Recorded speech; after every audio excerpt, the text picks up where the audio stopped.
জীবনে আবার নতুন করে ঘুরে দাঁড়ানোর এই আলোচনায় আপনাদের সবাইকে স্বাগত। আচ্ছা, আমরা অনেকেই কিন্তু ভাবি যে অতীত আমাদের একদম বেঁধে রেখেছে, তাই না? কিন্তু আজ আমরা শুধু অতীতকে পেছনে ফেলার কথা বলবো না, বরং দেখব কিভাবে সেই অতীতকে একটা শক্তি হিসেবে কাজে লাগিয়ে একটা নতুন অধ্যায় শুরু করা যায়। তো চলুন এই জার্নিটা একসাথে শুরু করা যাক। এই পুরো আলোচনাটা আমরা শুরু করছি একটা খুবই শক্তিশালী ধারণা দিয়ে। দেখুন, বলা হচ্ছে অতীত কেবল আপনার ভবিষ্যতের সমান হবে যদি আপনি সেখানেই বাস করেন। এর মানেটা কি? সোজা কথায়, যা হয়ে গেছে সেটা আপনাকে ডিফাইন করে না যদি না আপনি নিজে তাকে সেই ক্ষমতাটা দেন। অতীতকে অনেকটা গাড়ির রিয়ার ভিউ মিররের মতো ভাবতে পারেন। ওটা শুধু দেখায় আপনি কোন পথটা পেরিয়ে এসেছেন, কিন্তু সামনে কোন পথে যাবেন তার ম্যাপ কিন্তু ওটা নয়। আসল শক্তিটা তো বর্তমানের হাতে, ঠিক এই মুহূর্তের হাতে। তো এই যে ঘুরে দাঁড়ানোর কথা বলছি, এই জার্নিটা এটা আসলে শুরু হয় কোত্থেকে? এটা শুরু হয় খুবই সাধারণ কিন্তু অসম্ভব দৃঢ় একটা সিদ্ধান্ত থেকে।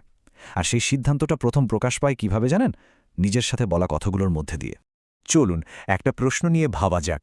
যদি আজকের বাস্তবতাটা অতীতের কোনো এক আমির সিদ্ধান্তের ফল হয়, তাহলে ভবিষ্যৎটা কে তৈরি করছে? একটু ভেবে দেখুন তো। আমাদের চারপাশের সবকিছু, আমাদের কাজ, সম্পর্ক, স্বাস্থ্য, এগুলো সবই তো আমাদের অতীতে নেওয়া কোনো না কোনো সিদ্ধান্তের ফল। ঠিক যেমন ধরুন আজ সকালে কি খাবো, এই ছোট সিদ্ধান্তটাও কিন্তু সারাদিনের এনার্জির উপর প্রভাব ফেলে। একইভাবে জীবনের বড় সিদ্ধান্তগুলো আমাদের ভবিষ্যৎ গড়ে দেয়। তার মানেটা কি দাঁড়ালো?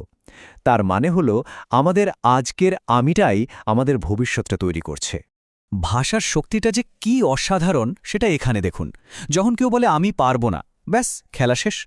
সব সম্ভাবনার দরজা ওখানেই বন্ধ হয়ে গেল। কিন্তু ঠিক তার বদলে যদি বলা হয়, আচ্ছা কাজটা কঠিন কিন্তু আমি ঠিক একটা সমাধান বের করে ফেলব, তখনই কিন্তু চেষ্টার জন্য, সমাধানের জন্য একটা নতুন রাস্তা খুলে যায়। এই যে মানসিকতার ছোট্ট একটা বদল, এটাই কিন্তু সবচেয়ে জরুরি। তাহলে আসল কথাটা কি? আসল কথাটা হলো জীবনটা আমাদের পরিচয়ের বাইরে যেতে পারে না। মানে আমরা নিজেদের সম্পর্কে যা বিশ্বাস করি, জীবনটাও সেভাবেই গড়ে ওঠে।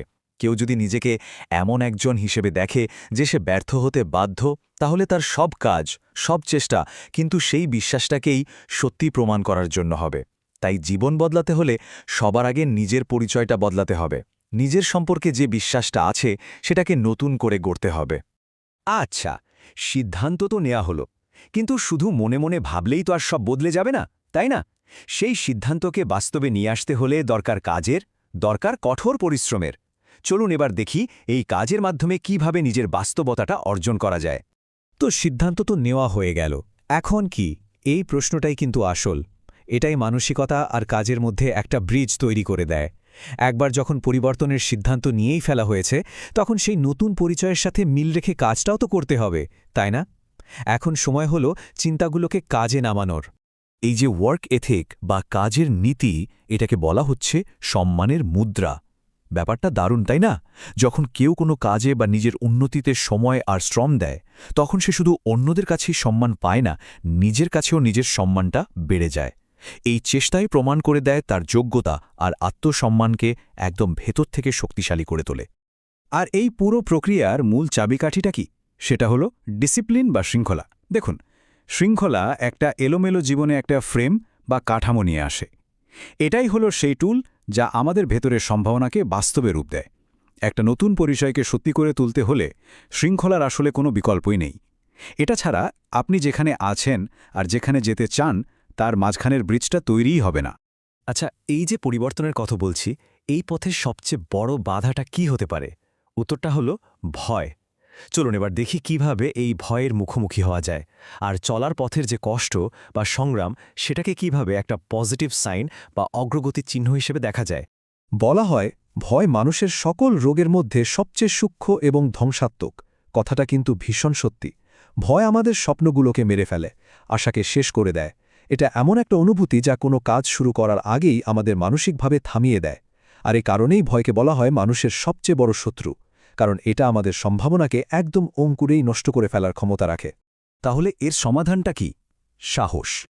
কিন্তু একটা জিনিস পরিষ্কার থাকা দরকার, সাহস মানে কিন্তু ভয় না থাকা নয়। সাহস মানে হলো ভয় থাকা সত্ত্বেও এগিয়ে যাওয়ার মতো যথেষ্ট শক্তি নিজের মধ্যে খুঁজে নেওয়া। যখন ভয়ের মুখোমুখি হয়েও কাজটা চালিয়ে যাওয়া যায়, ঠিক তখনই কিন্তু আসল শক্তিটা জন্মায়। একইভাবে কষ্টকেও কিন্তু নেগেটিভভাবে দেখার কোনো কারণ নেই। বরং কষ্টকে অগ্রগতির একটা ইন্ডিকেটর বা সূচক হিসেবে দেখা যেতে পারে। যখন কোনো বড় লক্ষ্যের জন্য কষ্ট করতে হয় তখন বুঝতে হবে যে কিছু একটা ঠিকঠাক হচ্ছে। এই সংগ্রামটাই প্রমাণ করে যে কেউ তার কমফর্ট জোন থেকে বেরিয়ে এসেছে এবং স্বপ্নের দিকে এগোচ্ছে। তো এই যে এত প্রচেষ্টা, এত সিদ্ধান্ত, এত সংগ্রাম, এর সব কিছুর চূড়ান্ত লক্ষ্যটা কি? একটা ভালো জীবন তৈরি করা, তাই তো?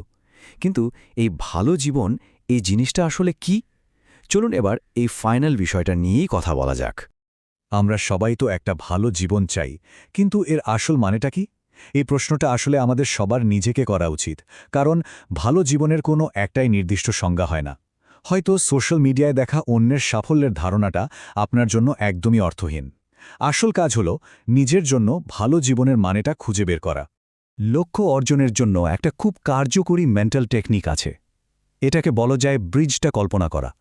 মানে শুধু ভাববেন না যে কোথায় পৌঁছাতে চান, বরং এই 3টা স্টেপ ভাবুন। 1. এখন ঠিক কোথায় আছেন সেটা চিহ্নিত করুন।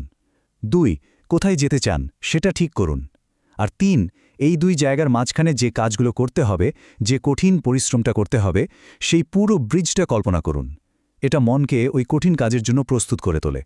আর আপনার ভালো জীবনটা কিন্তু আপনার নিজের গল্প থেকেই আসবে।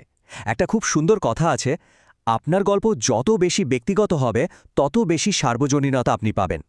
এর মানে হলো যখন কেউ নিজের প্রতি সৎ থাকে, নিজের আসল সত্তাটাকে খুঁজে পায়, তখন তার কাজের প্রভাব অনেক গভীর হয়। অন্য কাউকে কপি করার চেষ্টা না করে নিজের রাস্তাটা তৈরি করাই আসল চ্যালেঞ্জ। তাহলে একটা ভালো জীবনের জন্য কয়েকটা মূল নীতি কি হতে পারে? প্রথমত, নিজের জীবনের 100% দায়িত্ব নেওয়া, অন্যকে দোষ দেওয়া বন্ধ করতে হবে। দ্বিতীয়ত, নিজের জন্য সবচেয়ে ভালো যা হতে পারে সেটার দিকে লক্ষ্য স্থির করা। তৃতীয়ত, নিজের স্বাভাবিক সত্তাটাকে খুঁজে বের করা, জোর করে কোনো গল্প তৈরি না করা। আর সবশেষে এটা মনে রাখা যে আমাদের জীবনটাই এর অর্থের প্রশ্নের উত্তর। তাহলে আমাদের আলোচনাটা শেষ করছি এই প্রশ্নটা দিয়েই। বলা হচ্ছে আপনার জীবনেই উত্তর। তাহলে প্রশ্নটা কি?